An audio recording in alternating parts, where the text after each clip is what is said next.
राजेश एक जवान लड़का था जो नेगेटिविटी से दबा हुआ था। हर दिन उसे एक अपहिल बैटल की तरह लगता था।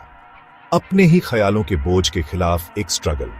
दुनिया उसे ग्रे शेड्स में ढकी हुई लगती थी, खुशी और मौकों से खाली।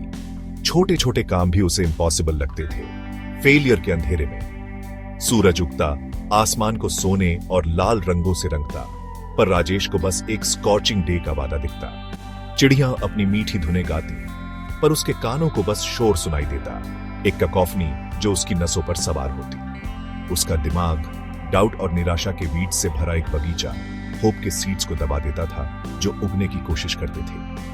हर सुबह नेगेटिविटी का बोझ उस पर हावी होता, उसकी एनर्जी चुरा लेता और उसे ड्रेन्ड महसूस कराता। वो एक बदलाव चाहता था, अपने अंधेरे ख्यालों में लाइट की एक झलक, पर वो बहुत पहले ही अपनी बनाई परछाइयों में जीने के लिए तैयार हो गया था।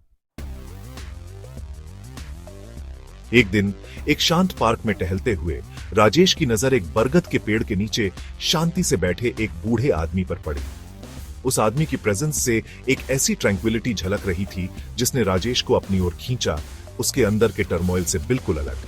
हिचकिचाते हुए राजेश उस आदमी के पास गया, एक अजीब सी अर्ज से उसे अपना हाल सुनाने के लिए। बूढ़ा आदमी उसकी परेशानी भांपते हुए एक वार्म स्माइल और विजडम से चमकती आंखों से राजेश का स्वागत किया।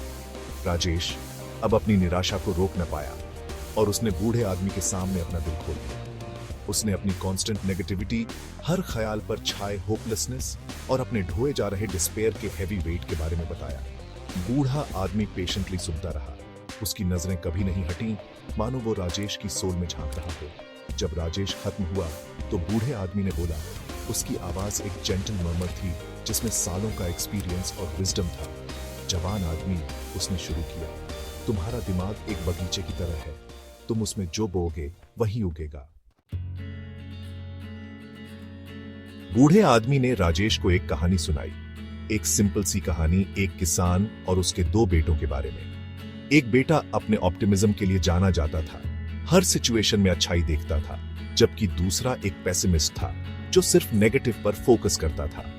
बूढ़े आदमी ने बताया कि कैसे ऑप्टिमिस्टिक बेटा एक चैलेंजिंग सिचुएशन का सामना करते हुए अपॉर्चुनिटीज और सॉल्यूशंस ढूंढता था, उसका स्पिरिट नहीं टूटता था। दूसरी तरफ पेसिमिस्टिक बेटा प्रॉब्लम्स में उलझा रहता था, उसकी नेगेटिविटी उसकी डिफिकल्टीज को बढ़ा देती थी। बूढ़े आदमी की कहानी सिंपल होते हुए भी राजेश के दिल को छू गई। वो समझने लगा कि उसकी अपनी नेगेटिविटी पेसिमिस्टिक बेटे की तरह सिर्फ उसकी प्रॉब्लम्स को बढ़ा रही थी और उसे उसके आसपास मौजूद अच्छाई को देखने से रोक रही थी। बूढ़े आदमी ने जोर देकर कहा कि हैप्पीनेस चैलेंजेस का न होना नहीं है, बल्कि वो पर्सपेक्टिव है जो हम उन्हें फेस करते समय चूज करते हैं। उसने समझाया कि पॉजिटिव पर फोकस करके डिफिकल्टीज के बीच भी इंसान खुशी और अपॉर्चुनिटी ढूंढ सकता है।